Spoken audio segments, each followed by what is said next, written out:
বছরের প্রথম দিনই সকলে মিলে ঘুরে এলাম কলকাতার বিখ্যাত মন্দির শ্রী স্বামীনারায়ণ টেম্পলে।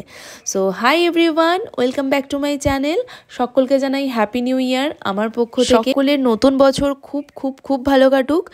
আর যা যা আগের বছর ফুলফিল হয়নি স্বপ্ন, তা এবছর যেন অবশ্যই সকলের হয়ে যায়, এটাই ভগবানের কাছে চাইব। তো সকাল সকাল রেডি হয়ে আমরা বেরিয়ে পড়েছি ঘুরতে যাওয়া বলে। আর বছরের প্রথম দিন একটু না ঘুরলে কিন্তু হয় না, তাই আমরা 5 জন বন্ধু মিলে আবারও আমরা বেরিয়ে পড়েছি। আর প্রচণ্ড ঠান্ডা ছিল। ছোটোবেলায় কিন্তু মনে করতাম যে বছরের প্রথম দিন আমরা যাই করব সারা বছর আমাদের সাথে সেটাই হয়, তাই জন্য দেখো বেরিয়ে পড়েছি যাতে সারা বছর ঘুরতে পারি।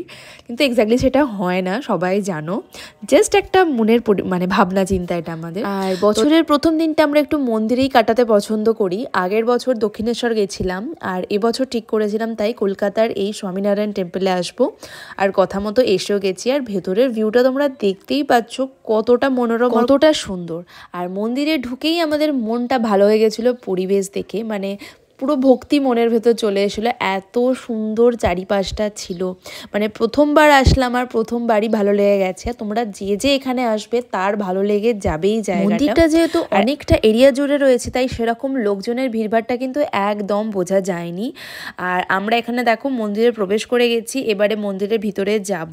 যেহেতু মন্দিরের ভিতরে কোনো রকম ফটোগ্রাফি বারণ করা আছে, তাই তোমাদেরকে কোনো ভিডিও করে দেখাতে পারলাম না, স্ট্রিক্ট রুল ছিল। অনেকে তুলছে, কিন্তু আমার তুলতে কোনো রকম ভাবে ইচ্ছা করছিল না। কথায় আছে না, সবই ঠাকুরের ইচ্ছা। আমরা মন্দিরে ঢুকেছি আর সেই ঠাকুরের আরতি শুরু হয়েছে, ঠিক 11টা 15-এ। আমরা কিন্তু কোনো নিয়ম জানতাম না, জাস্ট ঢুকে পড়েছি। আর এরপরে নাকি সেই সন্ধ্যেবেলা হবে, আর দেখতে পেতাম না। ঠাকুরেরও ইচ্ছে ছিল আর আমাদেরও কপালে ছিল, তাই দেখতে পেলাম হয়তো। তো সেই ভিডিওর শেষে আমি তোমাদেরকে এই মন্দিরের কখন কখন আরতি হয় সেই টাইমটাও অবশ্যই জানিয়ে দেবো, তোমরা অবশ্যই দেখে নিও। যদি কখনো কেউ আসতে চাও সেই টাইম ধরে এসো, তোমরা দেখতে পাবে অবশ্যই। মন্দির থেকে বেরিয়ে আমরা কিছু ছবি টবিও তুলে নিলাম। আর তারপরই পেয়ে গেছিলাম আমাদের প্রচণ্ড পরিমাণে খিদে, কারণ বেলা অনেকটাই হয়ে গেছিলো। আর মন্দির থেকে বেরিয়ে এরকম তোমরা দেখতে পাবে খাবারের ব্যবস্থাও রয়েছে। আর এখানে সমস্ত কিছু কিন্তু ভেজ। আর সেদিন কিন্তু সব রকম খাবার অ্যাভেলেবেল ছিল না, শুধু ছিল ধোকলা, সিঙ্গাড়া আর খিচুড়ি। আমরা খিচুড়ি নিয়ে নিই, ধোকলা আর সিঙ্গাড়ায় নিয়েছিলাম। আর প্রায় 12:30 1টা বেজে গিয়েছিল। সত্যি কথা বলতে খাবারের কোয়ালিটি কিন্তু ভীষণ ভালো, আমার তো ভীষণ ভালো লেগেছে। এগুলো দুটো 30 টাকা 30 টাকা এরকম করে নিয়েছে, দুটো সিঙ্গাড়া 30 টাকা, ধোকলাও 30 টাকা, ঠিক বলতে পারবো না। আর মেনু চার্টটা প্রথমেই আমি তোমাদের দিয়ে দিয়েছি, যদি তোমাদের লাগে তোমরা পজ করে ভিডিওতে দেখে নিতে পারো। আমি এর আগেও ধোকলা খেয়েছি, কিন্তু সেরকম আমার ভালো লাগে না, কিন্তু কি জানি এটা আমার এত ভালো লেগেছে কি বলবো। তো আমাদের খাওয়া দাওয়া প্রায় কমপ্লিট। এরপর আমরা মন্দিরের চারপাশটা একটু ঘুরে ঘাড়ে দেখছিলাম, গল্প করছিলাম। আর এই যেরকম ওষুধের, আয়ুর্বেদিক ওষুধের সব দোকান টোকান রয়েছে সেগুলো দেখছিলাম আমরা। এছাড়াও পাশাপাশি অনেক মোমো, আইসক্রিম, পপকর্নের দোকান রয়েছে। তো যেহেতু 1 জানুয়ারি ছিল, ভিড়টা অন্যান্য দিনের তুলনায় একটু বেশি ছিল। অন্যান্য দিন এত নাকি ভিড় হয় না। তো তোমরা অনায়াসে অন্যান্য দিন আসতে পারো আর এখানে কিছুটা সময় কাটিয়ে যেতে পারো। তো ভীষণ ভালো লাগবে তোমাদের। মন্দিরের পরিবেশটা এতটাই সুন্দর। এখানে আমি মন্দিরের আরতির সময়টা দেখো ভিডিওতে দিয়ে দিয়েছি, তোমরা চাইলে এই সময়সূচি ধরেও আসতে পারো।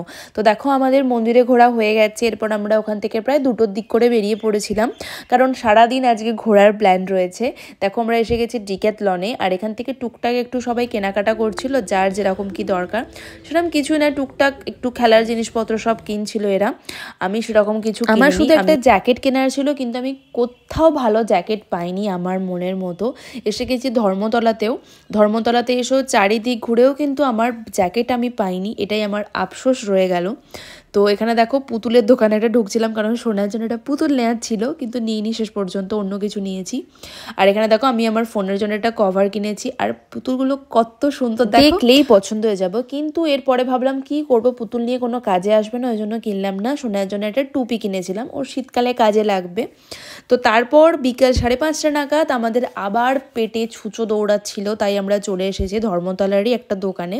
এখান থেকে একটা কম্বো নিয়েছিলাম, চিলি চিকেন আর চাউমিনের। সবাই মিলে খেয়ে নিলাম তাড়াতাড়ি করে, কারণ প্রচণ্ড খিদে পেয়েছিল। সেই 12:30-1টার দিক করে খেয়েছি। তারপরে এটা খেয়ে বেশ পেটটা মনটা শান্ত করলাম। আর তারপর খেয়েছিলাম এই ঠান্ডার মধ্যে ঠান্ডা আইসক্রিম।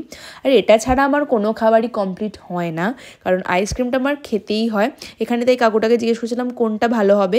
আমরা এই টুটি ফ্রুটিটা নিলাম। আইসক্রিমটা কিন্তু বেশ ভালো খেতে ছিল। আর কত মানুষজন এসেছে, যেহেতু 1 জানুয়ারি প্রচুর মানুষ বেরিয়ে পড়েছে রাস্তায়।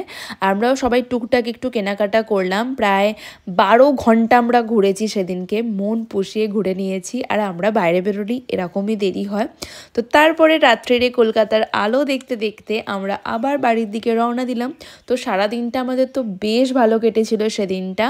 তোমাদের কীরকম কী কাটলো 1 জানুয়ারি অবশ্যই কমেন্টের মাধ্যমে জানিও। তো টাটা।